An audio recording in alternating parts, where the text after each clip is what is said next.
Hello friends, welcome to the class. This is Aditya.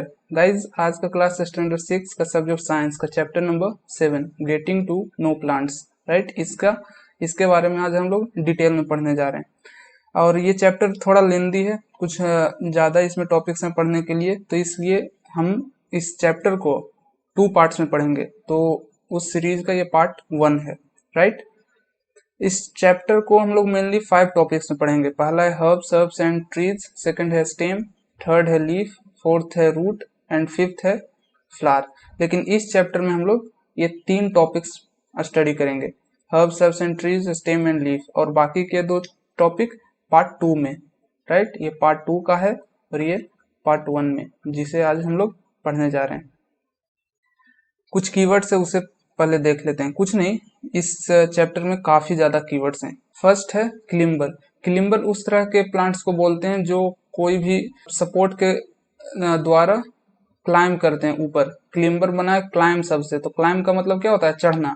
यानी कि दीवार वगैरह या फिर रोप, बांस या फिर पाइप वगैरह पे देखे होंगे कि वो क्लाइम करके ऊपर की ओर बढ़ता है। उस तरीके के प्लांट्स को बोलते हैं क्लिम्बर। क्रीपर होता है, क्रीपर का मतलब होता है रेंगना।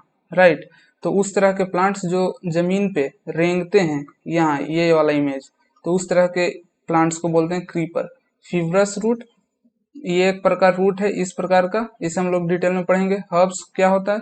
हर्ब्स, सर्ब्स और ट्रीज, ये प्लांट्स के कैटेगरी हैं। जो छोटे छोटे पौधे होते हैं उसे हर्ब्स बोलते हैं, जो उससे बड़े होते हैं वो सर्ब्स बोलते हैं, जो सबसे ज्यादा बड़ा होता है उसे हम लोग ट्री बोलते हैं। लैमिना क्या होता है? A broad green part of leaf is called lamina. Right, leaf का जो, लेट सपोज कि एक लीफ है, तो इसमें इस प्रकार के वेन्स होते हैं, तो इसमें जो ये ग्रीन पार्ट हुआ ये वाला, उसे बोलते हैं लेमिना, जो ग्रीन पार्ट होता है। फिर पेटल क्या होता है? जो कलरफुल पार्ट्स होते हैं फ्लावर के, उसे हम लोग पेटल्स बोलते हैं। राइट, एक है पैरेलल वेनेशन। 2 प्रकार के वेनेशंस होते हैं, एक रेटिकुलर वेनेशंस होता है, एक पैरेलल वेनेशंस। ये लीफ का है टॉपिक, इसे भी हम लोग पढ़ेंगे। ओव्यूल कहाँ पाया जाता है? ओवरी में। फ्लावर में एक ओवरी होता है, उसमें ओव्यूल पाया जाता है। मिडरिड क्या होता है? ये जो लीफ है, इसमें जो ये वाला सीधा स्ट्रेट लाइन जो होता है लीफ में, उसे बोलते हैं मिडरिड। लेटरल रूट, इस प्रकार का ये जो टैप रूट है, इसमें जो इधर उधर ये निकले हुए रहते हैं, राइट, बहुत बारीक बारीक, उसे बोलते हैं लेटरल रूट। फिर है पेट्यूल। पेट्यूल बोला जाता है क्या कि लेट सपोज कि एक प्लांट है, राइट, ये रूट हो गया, ये क्या होगा? स्टेम। ठीक है, और यहाँ से स्टेम से एक निकला प्लांट, राइट, सॉरी प्लांट नहीं, लीफ। तो जो लीफ निकला, तो जो हिस्सा ये स्टेम से जुड़ा हुआ रहता है लीफ का, उसे बोलते हैं petiole. Right, the part of leaf by which it is attach to the stem, तो ये वाला जो हिस्सा है उसे बोलेंगे पेट्यूल। राइट, फोटोसिंथेसिस क्या होता है? जानते होंगे, the process of making food in the presence of sunlight हो गया, कार्बन डाइऑक्साइड हो गया, वाटर हो गया, तो उस प्रोसेस को बोलते हैं फोटोसिंथेसिस। पेस्टिल, फिर स्टेमेन, ये सब पार्ट्स ऑफ फ्लावर हैं। यहाँ पे सेपल जैसे देख सकते हैं, सेपल हुआ, ये है पेस्टिल। पेटल्स जो हम लोगों ने अभी पीछे देखा, और स्टेमेन है। स्टेमेन होता है मेल पार्ट्स ऑफ फ्लावर, एक होता है मेल और एक होता है फीमेल। राइट, तो मेल पार्ट है स्टेमेन और फीमेल पार्ट है पेस्टिल, ये याद रखिएगा। इस तरह के क्वेश्चंस ऑब्जेक्टिव में पूछे जाते हैं 1 या 2 नंबर में। रेटिकुलर वेनेशंस मैंने आपको बताया, एक होता है पैरेलल वेनेशंस और एक होता है रेटिकुलर वेनेशंस। इसको हम लोग डिटेल में पढ़ेंगे पिक्चर्स के थ्रू। सेपल्स यहाँ पे देख सकते हैं, सर्ब्स हमने देख लिया। टैपरूट, ट्रांसपीरेशन एक होता है वो जो पत्तियां वगैरह वाटर रिलीज करती है, तो उस प्रोसेस को बोलते हैं ट्रांसपीरेशन। अब यहाँ पे क्या बोल रहा है कि जब हम लोग घर से बाहर जाते हैं तो क्या होता है कि अलग अलग प्रकार के प्लांट्स देखते हैं, कुछ बड़े होते हैं तो कुछ स्मॉल होते हैं, स्मॉल साइज के। कुछ प्लांट्स का ग्रीन लीफ होता है, कुछ का रेडिश वन। राइट, यानी कहने का मतलब कि अलग अलग वेरिएशंस में हम लोग प्लांट्स को देखते हैं। किसी का फ्लावर बहुत बड़ा होता है, कलर में उसमें वेरिएशंस आता है। यहाँ पे एक प्लांट का ऐसे ही आउटलाइन है, इसमें आपको आइडेंटिफाई करना है कि कौन कौन से पार्ट्स को हम लोग क्या क्या नाम से बुलाते हैं। तो फर्स्ट है क्या? फ्लावर होगा। राइट, ये फ्लावर। फिर क्या है सेकंड में? स्टेम, ये वाला हिस्सा स्टेम कहलाता है। सेकंड में ये बर्ड हो गया। फोर्थ लीफ, राइट, और फिफ्थ में जो लास्ट में ये नीचे रूट्स होते हैं। राइट, टॉपिक 1 हम लोग अब पढ़ेंगे, जिसका नाम है herbs, shrubs and trees. Activities है यहाँ पे। इसमें बोल रहा है क्या कि look closely at stem and branches of. Stem और ब्रांचेज हम लोग को देखने किस किस तरह के पौधे का, जो plants much smaller than you, आपसे जो उसका साइज क्या हो, छोटा हो, उस तरह के प्लांट्स को हम लोग बोलते हैं हर्ब्स, राइट। जो साइज में बहुत छोटा है, जैसे ग्रास वगैरह हो गए, उसे हम लोग बोलेंगे हर्ब्स। जो आपके साइज का हो, यानी कि जो इससे क्या हो, हल्का साइज में बड़ा हो, तो उस तरीके के प्लांट्स को बोलते हैं सर्ब्स, राइट। और जो आपसे बहुत ज्यादा बड़ा हो, तो उस तरीके के प्लांट्स को बोलते हैं ट्री, राइट। और मैं आप लोगों को ये बता देना चाहता हूँ कि जो ये एक्टिविटीज वगैरह होती है दिए हुए बुक्स में, उसे आपको याद नहीं करना है, बस आपको समझना है, राइट। जब आप लोग इस तरीके की एक्टिविटीज को समझ लेंगे, तो आप किन्हीं को दूसरों को बता सकते हैं, या फिर एग्जाम्स वगैरह जो भी होता है वहाँ पे आप लोग आंसर्स को अच्छी तरीके से लिख सकते हैं। यहाँ पे कैटेगरीज ऑफ कुछ प्लांट्स दिए गए, जैसे टोमेटो हुआ, मैंगो हुआ, लेमन हुआ। उसका हाइट क्या है, टोमेटो का शॉर्ट होता है, इसलिए वो हर्ब्स के कैटेगरी में आएगा। मैंगो बहुत लंबा होता है, ये ट्री का एक टाइप है। लेमन हम लोग के साइज का होता है, राइट। तो उस तरीके का क्या हो, वो सर्ब्स हो गया, यानी सबसे छोटा हर्ब्स है, उसके बाद सर्ब्स और लास्ट में ट्री। हर्ब्स हुआ, दूसरा सर्ब्स और लास्ट में ट्री, राइट। हर्ब्स किसे कहते हैं, इसका डेफिनेशन कुछ ना कुछ होता होगा। तो जो प्लांट ग्रीन हो और टेंडर उसका स्टेम हो। टेंडर स्टेम कहने का मतलब क्या कि स्टेम है, उसी से बहुत सारे दूसरे स्टेम भी निकले हुए हैं, तो उस तरह के स्टेम्स को बोलते हैं टेंडर स्टेम। तो वैसा प्लांट जिसका स्टेम क्या हो, ग्रीन और टेंडर स्टेम हो, उस तरह के प्लांट्स को बोलेंगे हर्ब्स। और हर्ब्स में मेनली क्या होते हैं, ब्रांचेस नहीं होता है, और उसका जो हाइट होता है वो बहुत ही छोटा होता है। और वैसे प्लांट्स जिसका ब्रांचेस क्या स्टेम के बेस में हो, यानी कि लेट सपोज कि ये प्लांट है और ये रूट्स हुआ, ये ग्राउंड लेवल है, तो इसके स्टेम के नीचे से ही इसका स्टेम निकलना शुरू हो जाता है, उस तरह के प्लांट्स को बोलते हैं हम लोग सर्ब्स। और जो स्टेम जो होता है सर्ब्स का, वो मोटा नहीं होता है लेकिन हार्ड होता है, राइट। ट्रीज किसे बोलते हैं, जो काफी लंबा हो और उसका स्टेम मोटा भी हो और साथ साथ बहुत ज्यादा हार्ड भी, और इसका जो ब्रांचेज होता है वो बहुत ज्यादा ऊपर जाके, लेट सपोज ये ग्राउंड है, तो इसका जो भी ब्रांचेज होगा जमीन से काफी ऊंचे पे जाके होता है, तो उस तरह के प्लांट्स को बोलते हैं ट्री।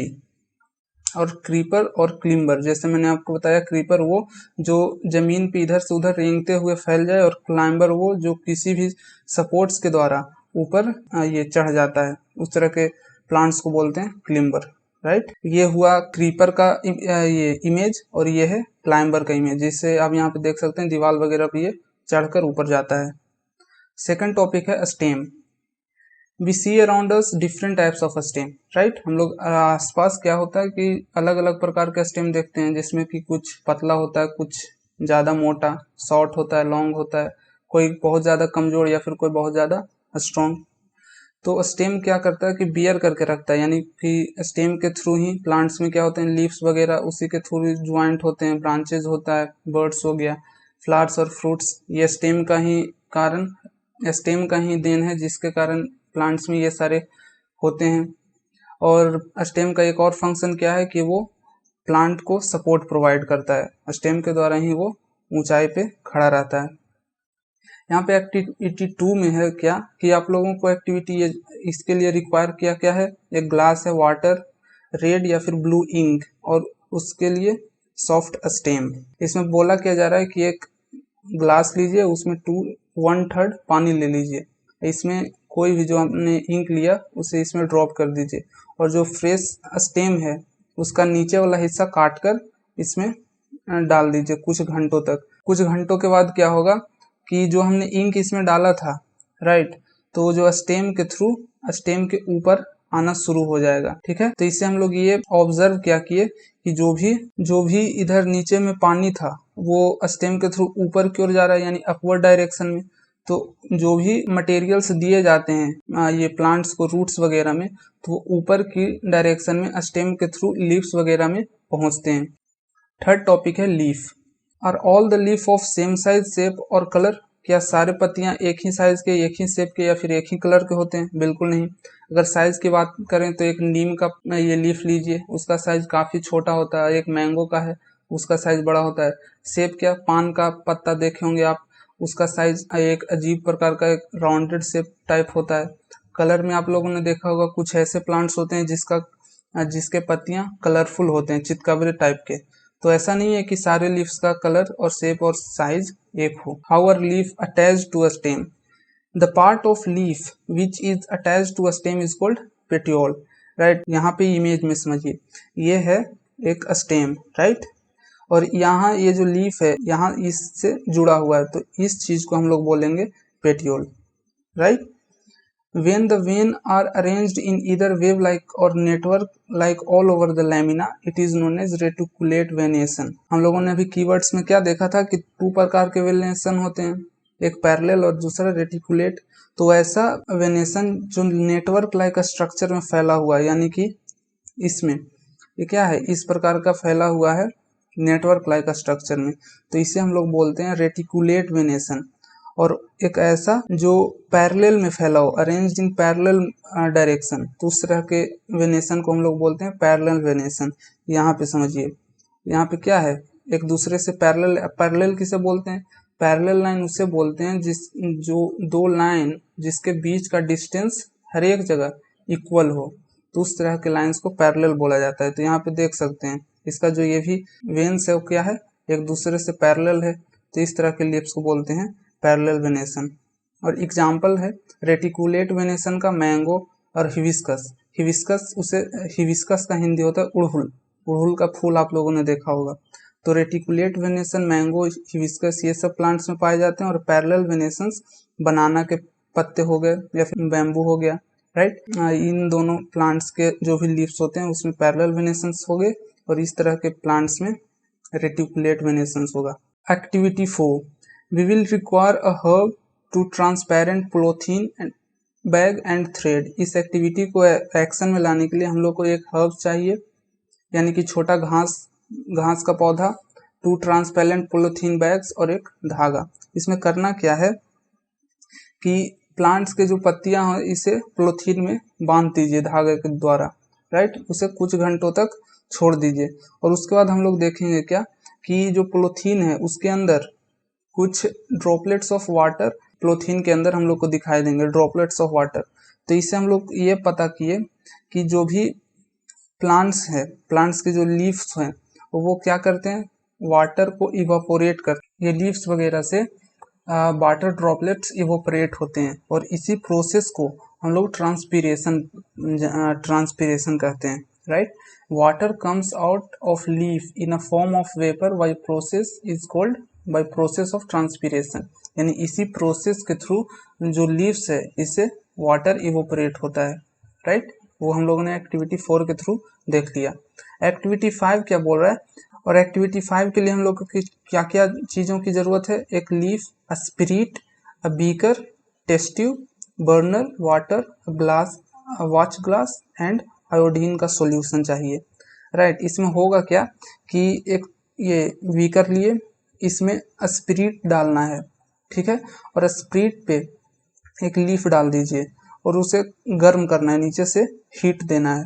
तब तक गर्म करना है जब तक कि जो लीफ हम लोगों ने डाला था ग्रीन लीफ उसका कलर डिस्कलर नहीं हो जाए, राइट। हम लोगों ने हीट कर दिया कुछ देर तक और उसका लीफ का कलर क्या हो गया, डिस्कलर हो गया, यानी कि वो पत्ता ग्रीन नहीं रहा। तो उसके बाद जो डिस्कलर लीफ है उसके ऊपर हम लोग को ड्रॉपलेट्स ऑफ आयोडीन गिराना है, राइट। जो हम लोगों ने यहाँ पे आयोडीन लिया था उसको ड्रॉपलेट्स ऑफ आयोडीन हम लोग को उसके ऊपर पोर करना है, राइट। उसके बाद हम लोग क्या देखेंगे कि जैसे ही लीफ पे हम लोग ने आयोडीन पोर किया तो जो लीफ डिस्कलर हुआ था उसका कलर ब्लू में चेंज हो जाएगा। कैसा कलर में, ब्लू में। तो इससे हम लोग को ये पता लगा कि प्लांट्स के अंदर क्या होते हैं, स्टार्च प्रेजेंट होता है। ये किस चीज को ये पता करने का एक्टिविटी था, स्टार्च को। अगर क्वेश्चन इस प्रकार आ जाए एग्जाम वगैरह में कि उस प्रोसेस का जिक्र कीजिए जिसके थ्रू हम लोग ये जान सकें कि प्लांट्स में स्टार्च होता है या नहीं, तो आपको यही एक्टिविटीज को अपने शब्दों में लिखना होगा। इसीलिए मैंने आपको क्या कहा था शुरू में कि एक्टिविटीज को रटिए मत, याद मत कीजिए, उसे बस समझ लीजिए। अगर आप इसे समझ लेते हैं तो आप इसे अनेक तरह से अलग अलग जगह इसे प्रस्तुत कर सकते हैं।